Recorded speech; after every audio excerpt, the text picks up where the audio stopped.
I'm not sure if you remember Bernard's Watch. It was a TV show that anyone around my age has probably seen. We were always excited about having that watch ourselves. This story was about a boy who had a magical watch that could stop time. It was fascinating. For example, if he hadn't done his homework when the teacher came to check, he'd stop time, finish his homework, and then restart time, solving his problems easily. This is Nipa Podcast, and welcome to the third episode of Nipa Podcast, the God of Time. Go!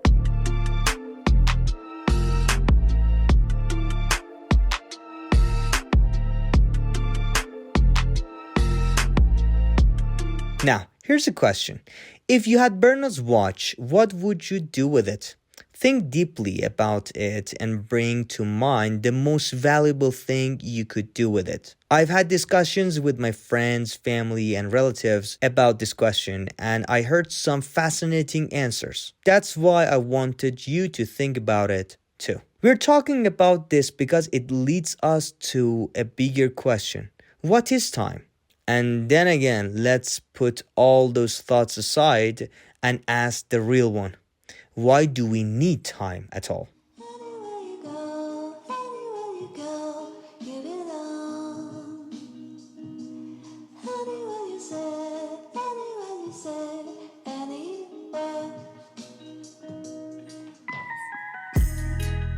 In the book Make Your Bed, this question is answered very simply.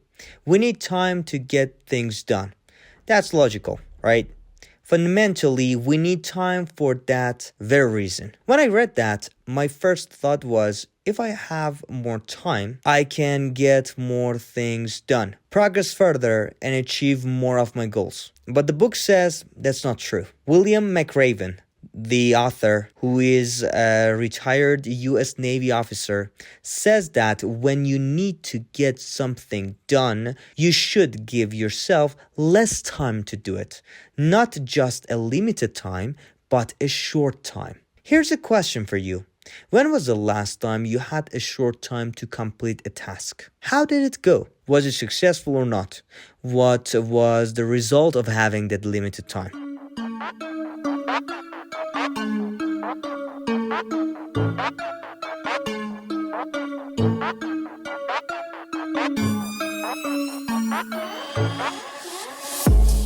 Well, who cares what a retired Navy officer says, right? So let me bring in Mike Tyson. In my opinion, he's the greatest fighter in the history. For those who don't know him, he's an American retired boxer, still alive, by the way. And a quick Google search will introduce him. In a YouTube video, he mentioned a great habit he developed over the years. He said, when I go to the gym, I tell myself I only have from 5 to 6:30 a.m. to train. Here's the interesting part. His workout actually takes 1 hour and 35 minutes. It sounds ridiculous, right?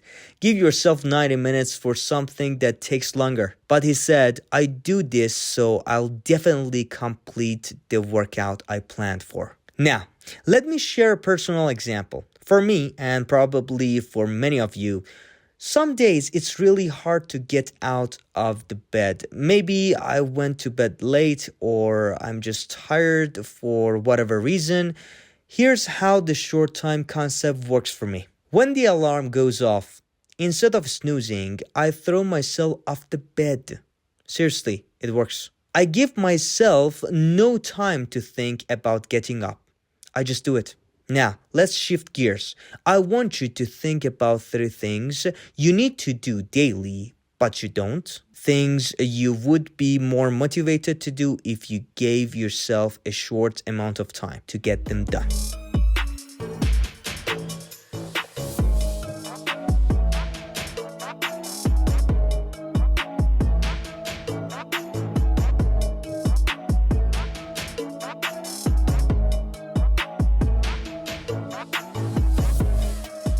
We have been talking about how giving ourselves less time makes us more inclined to complete the task. But let's move on to Seth Godin, one of the greatest marketers in the whole world. In Purple Cow, a book about sales, he touches on time management. Before we hear what he says, think about this.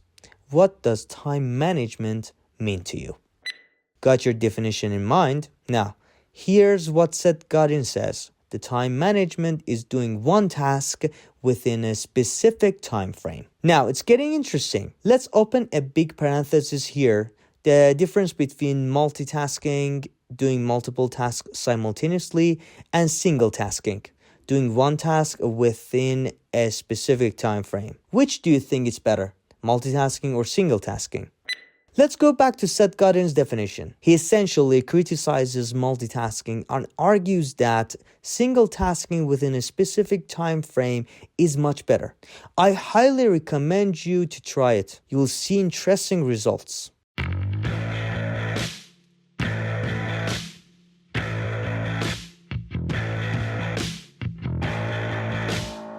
Moving on to another famous person, Kendall Jenner, a well-known American model. Honestly, I still don't know how the Jenner Kardashian family became famous, but hey, good for them. What's fascinating about Kendall is that people around her say she focuses on one task at a time, completes it, and then moves on to the next one. Basically, she's applying Seth Godin's time management definition. So to sum it up, combining someone like Mike Tyson and Kendall Jenner gives us what I call the god of time.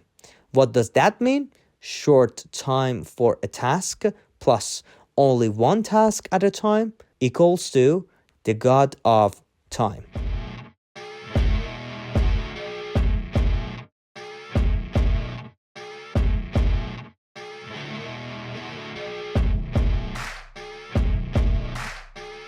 All right, that's it for today. Thank you so much for listening. A big shout out to the Nipa team for all their hard work. And don't forget, you can find us on our website at nipa.academy, nipa.academy. It would mean the world to us if you followed us on social platforms like Instagram, Telegram, and YouTube. Take care in these strange times. Much love. See ya.